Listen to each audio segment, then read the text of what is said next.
नमस्कार दोस्तों, जैसा कि हमने पिछले वीडियो में देखा था कि यूरोपीय कंपनी का जो आगमन होता है, यूरोपीय कंपनी का आगमन होता है और इस यूरोपीय कंपनी में एक कंपनी नहीं होता है, जबकि होता है उसमें पुर्तगाल होता है, ब्रिटिश ईस्ट इंडिया कंपनी होता है, डच कंपनी होता है, फ्रांसीसी कंपनी होता है, स्वीडिश कंपनी होता है। ये सारे लोग भारत में व्यापार करने के उद्देश्य से आते हैं, जिसमें हमने देखा था कि जो पुर्तगाल थे सबसे पहले आए थे 1498 में। इसीलिए ये प्रश्न उठ जाता है कि भारत की खोज, भारत तक जाने की रास्ता का खोज सर्वप्रथम किसने किया था? तो वास्को डी गामा 1498 में किया था। उसके बाद उसका स्वागत भी हुआ था जमोरिन के द्वारा। और हमने देखा था कि ये जो पुर्तगाली थे वे तंबाकू और प्रिंटिंग प्रेस को भारत में लाने का श्रेय उनको दिया जाता है। ये भी देखा था कि शांत या नीले जल की जो नीति थी फ्रांसिस्को दो अल्मीडा ने अपनाया था और कार्टेज आर्मेडा काफिला पद्धति को पुर्तगालियों ने हिंद महासागर में लागू किया था। ठीक है, उसमें हमने देखा था कि इनका जो आने का क्रम है, अलग अलग आने का जो क्रम है वो स्थापना क्रम थोड़ा अलग था और आने का क्रम अलग था। आने का क्रम था पहले पुर्तगाली आते हैं, डच आते हैं, ब्रिटिश आते हैं, डेनिश आते हैं, फ्रांसीसी आते हैं और फिर स्वीडिश आते हैं। ठीक है, जबकि यूरोपीय शक्तियों में भारत में पुर्तगाली कंपनी ने क्या हुआ कि सबसे पहले आते हैं और सबसे लास्ट में भी जाते हैं। इस बात को ध्यान रखिएगा।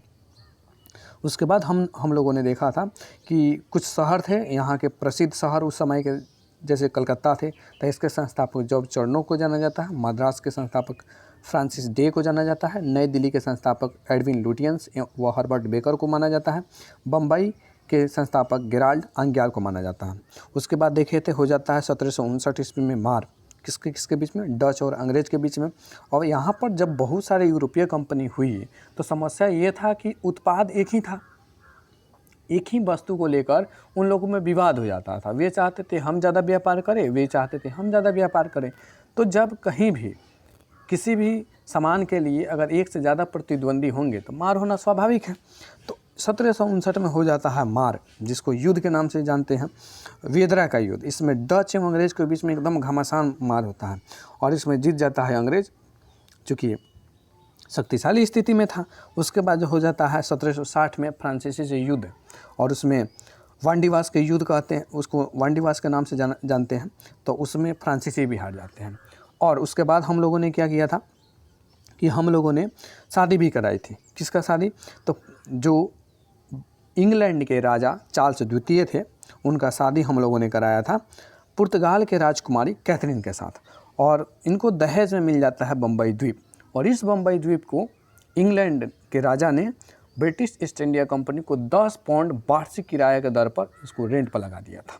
ठीक है, दहेज के सामान को आखिर वो करेंगे कच्ची, दहेज पर लगा दिए थे। और इसका कारण ये होता है कि पुर्तगाली और इंग्लैंड में अब संबंध बन जाता है। तो इसका परिणाम ये होता है कि इन दोनों में अब युद्ध का माहौल ज़्यादा क्रिएट नहीं होता है। ठीक है, उसके बाद हमने देखा था कि पुर्तगालियों को सौली के स्थान पर युद्ध होता है। अंग्रेज के मध्य में सबसे पहले ही होता था थॉमस बेस्ट, जिसका नेतृत्व करते हों। और इसके बाद उन लोगों ने क्या किए कि प्रथम सूरत में अपना अस्थाई कारखाना स्थापित कर लिया। ठीक है, उसके बाद होता है फ्रांस और इंग्लैंड के बीच में कुछ युद्ध होता है, बहुत ही इंपॉर्टेंट युद्ध है, जिसको इतिहास में कर्नाटक युद्ध के नाम से जानते हैं। और 3 युद्ध होता है, तो इसीलिए प्रथम, द्वितीय और तृतीय हो जाता है। सबसे पहले होता है 1746 से 48 में ऑस्ट्रिया के उत्तराधिकार का युद्ध, ध्यान रखिएगा, ऑस्ट्रिया के उत्तराधिकार का युद्ध हो जाता है। और यह जो युद्ध होता है अनिर्णित रहा है। ठीक है, हानि दोनों पक्ष से हुई, लेकिन कौन जीता कौन हारा इसका निर्णय नहीं हो पाया। और जिस संधि के द्वारा समाप्त हुआ था तो वो संधि था एक्स-ला-सैपेल की संधि। ठीक है, कर्नाटक के जो द्वितीय युद्ध होता है 1751 से 55 ईस्वी के बीच में, और ये युद्ध होता है कर्नाटक के उत्तराधिकार का युद्ध होता है। कर्नाटक के उत्तराधिकारी यानी राजा कौन बनेगा, इसके लिए फ्रांसीसी किसी और को चाहते थे और इंग्लैंड वाले किसी और को चाहते थे। सीधी सी बात है, जिसका लाभ जिस राजा के साथ ज़्यादा हो वो उसका चुनाव करेगा। तो 2 उत्तराधिकारी थे, एक उत्तराधिकारी को फ्रांसीसी चाहते थे कि ये राजा बनेगा तो हमको ज़्यादा लाभ होगा। उसी तरह जो अंग्रेज वाले थे वो दूसरे उत्तराधिकारी को चाहते थे कि अगर ये बन गया तो हमको ज़्यादा लाभ होगा। इसी बीच में हो जाता है युद्ध, और इसमें ब्रिटेन मजबूत स्थिति में था, इसीलिए जीत जाता है। और ये जो युद्ध है पांडिचेरी के संधि के साथ समाप्त होता है। ब्रिटेन मजबूत स्थिति में था। तृतीय युद्ध हो जाता है 1758 से 63 ईस्वी में। इसको सप्तवर्षीय युद्ध एवं औपनिवेशिक कारण था, सप्तवर्षीय युद्ध के नाम से भी जानते हैं। और ये जो संधि होता है पेरिस के संधि के द्वारा समाप्त होता है, और इसमें होती है फ्रांस की पराजय। अब देखते हैं आगे, ठीक है।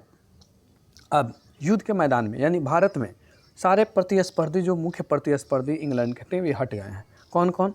तो जो डच थे वो हट गए हैं, ठीक है। विद्रोह का युद्ध 1759 में हुआ, कस के कूटा इंग्लैंड वाले ने, तो वो भाग गया, इंडोनेशिया में स्थापित हो गया। उसके बाद ये फ्रांस वाले थे, तो जबले डुप्ले रहा तबले बढ़िया से नेतृत्व किया, अच्छा स्थिति में था। लेकिन डुप्ले जैसे ही चला गया फ्रांस, तो उसके बाद हो जाता है वांडीवास का युद्ध, और इसमें हार जाता है, बुरी तरह से हार जाता है फ्रांस। अब अकेला है England, British east India company अकेला है। उस समय में बंगाल एक महत्वपूर्ण योगदान रखता था भारत में, बंगाल बहुत ही महत्वपूर्ण योगदान रखता था।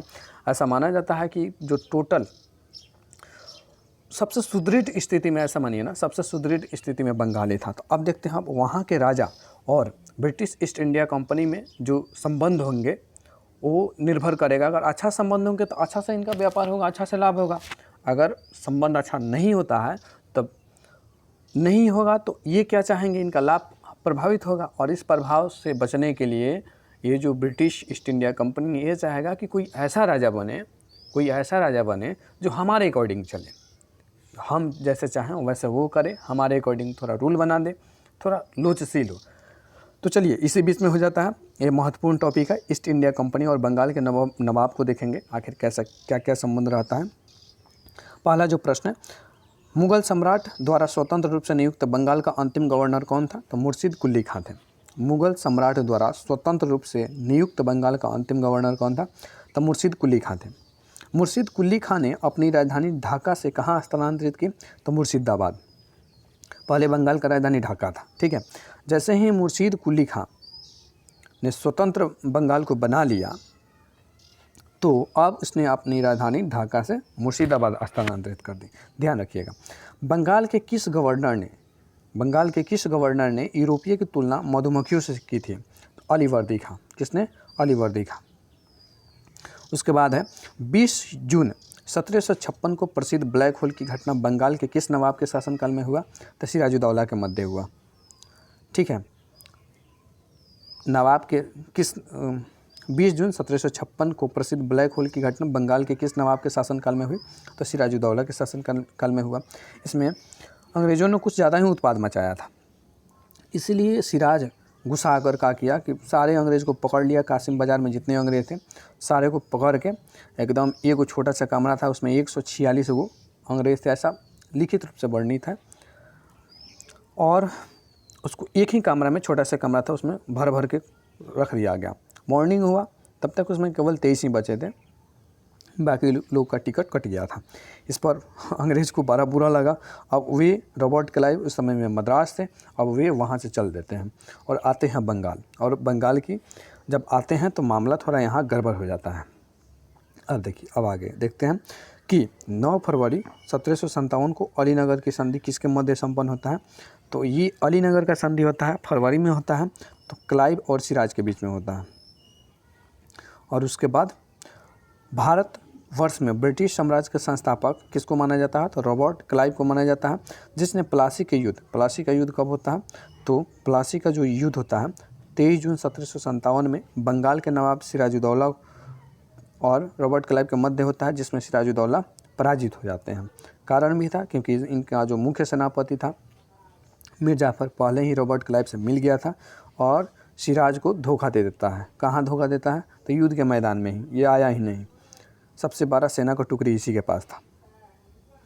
चलिए, प्लासी के युद्ध के समय बंगाल के नवाब का सेनापति कौन था जिसने युद्ध में विश्वासघात किया था? तो वो मीर जाफ़र था। प्लासी के युद्ध के समय मुगल बादशाह कौन था? तो प्लासी के युद्ध के समय में जो मुग़ल बादशाह था, बादशाह पूछा जा रहा है, ध्यान रखिएगा, जो मुग़ल बादशाह था आलमगीर द्वितीय था।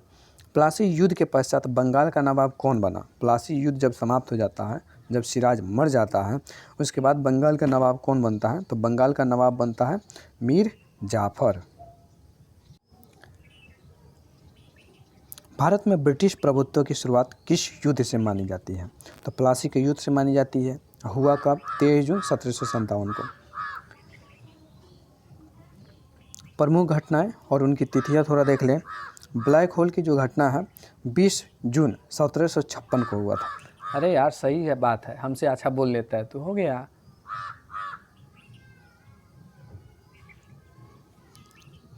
चलिए, ब्लैक होल की घटना कब घटी थी? तो 20 जून 1756 को। अलीनगर की संधि कब होता है? तो 9 फरवरी 1757 को। प्लासी का युद्ध कब होता है? तो 23 जून 1757 को। बक्सर का युद्ध कब हुआ? तो 22 अक्टूबर 1764 को, ध्यान रखिएगा, बहुत इंपॉर्टेंट है, ठीक है। बक्सर का युद्ध 22 अक्टूबर 1764 को और प्लासी का युद्ध 23 जून 1757 को, ठीक है। इलाहाबाद की, बक्सर के युद्ध के बाद होता है इलाहाबाद की संधि, ठीक है। तो प्रथम जो इलाहाबाद की संधि होता है ये 12 अगस्त 1765 के बीच, 12 अगस्त 1765 का होता है। और इलाहाबाद की जो द्वितीय संधि होता है 16 अगस्त 1765 को होता है, ठीक है। यही संधि है जिसके द्वारा बंगाल, बिहार और उड़ीसा की दीवानी अंग्रेजों को मिल जाता है, इलाहाबाद की संधि के द्वारा। चलिए आगे बढ़ते हैं। वर्ष 1760 में अंग्रेजों ने मीर जाफ़र को हटाकर किसे बंगाल का नवाब बनाया? तो अब मीर जाफ़र भी दिक्कत देने लगा उन लोगों को, तो मीर जाफ़र को हटाकर मीर कासिम को उसका नवाब बनाया जाता है बंगाल का। 22 अक्टूबर 1764 को बक्सर के युद्ध में अंग्रेजों ने मीर कासिम, अवध के नवाब सुजाउद्दौला तथा दिल्ली के मुगल सम्राट शाह आलम द्वितीय को सम्मिलित सेना को पराजित किया था, ठीक है। अब बन जाता है, जब अंग्रेज़ नहीं मानते हैं तो बन जाता है त्रिगुट। क्या बन जाता है? त्रिगुट। और इस त्रिगुट में रहता है बंगाल के तत्कालीन गवर्नर जो कि मीर कासिम था, उसके बाद था अवध के नवाब सुजाउद्दौला और दिल्ली के मुगल सम्राट शाह आलम द्वितीय। इन तीनों लोग ने मिल जाते हैं और होता है बिहार के, ठीक है, बक्सर में एक युद्ध जिसको इतिहास में जानते हैं बक्सर का युद्ध। और इस युद्ध में अंग्रेज़ों का सेना का नेतृत्व कर रहा था हेक्टर मुनरो और 3 आदमी एक साथ थे। एक तरह से देखें तो ये भारत के लोग ही थे, ठीक है, भारतीयों का नेतृत्व कर रहे थे इंग्लैंड को भगाने के लिए। कौन था? तो उस समय में बंगाल का जो गवर्नर था, मीर या नवाब बोले, मीर कासिम था, अवध के नवाब सुजाउद्दौला था और दिल्ली के सम्राट शाह आलम द्वितीय था। लेकिन दुर्भाग्य देखिए, इसमें ये लोग हार जाते हैं, ठीक है, इसमें ये लोग क्या कर जाते हैं? हार जाते हैं और जीत जाता है इंग्लैंड वाला, जीत जाता है इंग्लैंड वाला। और जब जीत जाता है तो होता है संधि, जिसको जानते हैं इलाहाबाद की संधि के नाम पर, जिसकी चर्चा हम पहले ही कर चुके हैं। चलिए अब आगे देखते हैं। बक्सर के युद्ध के समय ब्रिटिश सेना का सेनापति कौन था? तो हेक्टर मुनरो था। बक्सर के युद्ध के समय बंगाल का नवाब कौन था? तो बंगाल का नवाब, अब चूँकि मीर कासिम आंदोलन कर दिया है तब वो तो राजा वो बनेगा नहीं, तो जो पहिलका राजा था जो धोखा दिया था सिराज को, मीर जाफ़र, उसको फिर से नवाब बनाया जाता है, ठीक है। बक्सर के युद्ध के समय बंगाल का नवाब कौन था? तो वो था मीर जाफ़र, ध्यान रखिएगा इसको। चलिए, बक्सर के युद्ध के पश्चात इलाहाबाद की प्रथम संधि मुगल सम्राट शाह आलम द्वितीय, बंगाल के नवाब नजमुद्दौला तथा क्लाइव के मध्य तथा इलाहाबाद की द्वितीय संधि क्लाइव तथा अवध के नवाब सुजाउद्दौला के मध्य संपन्न हुआ। इलाहाबाद की जो प्रथम संधि था, मुख्य रूप से इलाहाबाद की जो प्रथम संधि था वो शाह आलम द्वितीय और रॉबर्ट क्लाइव के बीच में हुआ था, ठीक है। इसी में उनको इंग्लैंड वाले को दीवानी अधिकार मिल जाता है, यानी जितना टैक्स वगैरह होगा वसूली वे करेंगे, ठीक है। और इंग्लैंड वाले भी देखिए कितना चालाक थे, वे अब प्रत्यक्ष रूप से टैक्स वसूल नहीं करने नहीं जाते हैं। वे क्या करते हैं कि किसी इन्हीं के आदमी को रखते हैं वे टैक्स वसूली करने के लिए शुरुआती दौर में। चलिए दूसरा जो संधि होता है वो होता है सिराजउद्दौला के साथ। किस संधि के माध्यम से अंग्रेजों को बंगाल, बिहार और उड़ीसा की दीवानी प्राप्त हो गई? तो इलाहाबाद की संधि के द्वारा। और उसमें भी प्रथम द्वितीय लगा दे तो प्रथम लगाइएगा। स्वर्ग से उत्पन्न सेनानायक किसे कहा गया है? तो रॉबर्ट क्लाइव को। स्वर्ग से उत्पन्न सेनानायक, क्या तुलना है। स्वर्ग से उत्पन्न सेनानायक किसे कहा गया है? तो रॉबर्ट क्लाइव को कहा गया है। इलाहाबाद की संधि के पश्चात बंगाल में द्वैध शासन की स्थापना किसके द्वारा की गई? इलाहाबाद की संधि के पश्चात बंगाल में द्वैध शासन। द्वैध शासन कैसे? यानी दो गो शासन है, ठीक है। एक ओर तो बैठे हैं कौन? एक ओर बैठे हैं शाह आलम द्वितीय, ठीक है, और दूसरा और कौन है? ये है रॉबर्ट क्लाइव, ठीक है। तो किसी भी राज्य का अगर शासन व्यवस्था देखना है तो उसमें दो प्रकार के काम किया जाता है। एक तो कोई भी सरकार है टैक्स से चलता है, तो जो टैक्स है तो टैक्स की वसूली करेगा रॉबर्ट क्लाइव। जो टैक्स की वसूली जो था, जिसको हम दीवानी के नाम से जानते हैं, ये अब तो स्थानांतरित हो गया था रॉबर्ट क्लाइव को। जितना टैक्स वसूली था रॉबर्ट क्लाइव करता था। और जो ये मुग़ल बादशाह थे शाह आलम द्वितीय, इनको दिया था कि फौजदार है, देख लीजिए, जितना प्रॉब्लम होगा न्याय से रिलेटेड, किसी को भी अगर कोई भी समस्या होता है तो आप देख लीजिएगा। तो राजा जी बोले कि अब देखिए हम कैसे देखेंगे, हमारा भी सेना है, हमारा भी पेट है, हमारा भी राज्य है, कपड़ा भी पहनते हैं, तो बिना पैसा के हम कैसे देखेंगे, क्योंकि सारा टैक्स तो आप ले लेते हैं। तो बोला रॉबर्ट क्लाइव, ठीक है हम आपको कुछ पैसा दे देते हैं। और रॉबर्ट क्लाइव ने इनको क्या किया कि पेंशनधारी शासक बना दिया। 26 लाख रुपया दे दिया, सालाना, महीना ना, 26 लाख रुपया दे दिया और कहा कि अपना देख लीजिए इसमें, और बाकी सब हम अपना करेंगे। ये हो जाता है। उम्मीद है आप समझ गए होंगे थोड़ा सा, बाकी साकी बाद में। चलिए अब देखते हैं उत्तर मुगलकालीन राज्यों के संस्थापक। और मुगल काल के बाद कुछ राज्य बनते हैं, उनके आखिर संस्थापक कौन होते हैं? चूँकि मुग़ल काल उतने स्ट्रॉन्ग स्थिति में थे नहीं, मजबूत स्थिति में नहीं थे, जिससे मुग़ल काल के राज्य से अब छोटे छोटे, मुग़ल काल को जो साम्राज्य था उससे अब छोटे छोटे राज्य अलग निकलना शुरू कर दिए थे। सबसे पहले बंगाल खड़ा हो गया कि भाई हम तो जा रहे हैं, अपना देख लेना आप। तो बंगाल के मुर्शिद कुली खां थे, वे अपना स्वतंत्र स्थापना कर लेते हैं बंगाल को। उसके बाद निजामुल मुल्क था, ये कहा हम कौन कम है, 1724 में हैदराबाद बना लिया। उसके बाद चूड़ामन बदन सिंह भरतपुर लेकर खड़े हो गए कि यार हमें अलग कर दो, हमें एक साथ नहीं रहना है। देखा देखी कर्नाटक के जो शासक थे सादत उल्ला खां, वे भी अपना अलग राज्य लेकर तैयार हो गए। अब बचल थे अवध के नवाब। 1722 में यो खड़ा हो गए कि हम भी जा रहे हैं। सादत खान बोले कि हम अब अलग राजा रहेंगे, स्वतंत्र राजा, किसी के अधिकार में नहीं रहेंगे। तो ये बन गए। उसके बाद जयपुर के सवाई राजा जय सिंह, रुहेल पठान का मोहम्मद खां बंगस, मैसूर का राजा हैदर अली, ये लोग क्या किए, स्वतंत्र राज्य की अपना स्थापना कर लिए कि भाई मुग़ल भाई अब हम लोग को आपके साथ रहना नहीं है। अब देख लीजिए अपना एक इम्पॉर्टेंट पॉइंट है, वर्ष 1842 से 44 तक गवर्नर जनरल रहे लॉर्ड एलनबरो, ठीक है, लॉर्ड एलनबरो, ठीक है, मामा कहला बढ़ेगा। लॉर्ड एलनबरो का कार्यकाल कुशल अकर्मण्य की नीति का कार्यकाल माना जाता है। क्या? कुशल अकर्मण्य की नीति का कार्यकाल माना जाता है। ये पूछ लेता है और पूछा हुआ भी है एग्जाम में, पीपीएससी में पूछा हुआ है, तो इसको ध्यान में रखिएगा, ठीक है। कुशल अकर्मण्यता की नीति का काल माना जाता है किसको? तो लॉर्ड एलनबरो को, ठीक है। उम्मीद है कि आपको ये वीडियो थोड़ा सा अच्छा लगा होगा, तो बहुत बहुत धन्यवाद, थैंक यू सो मच।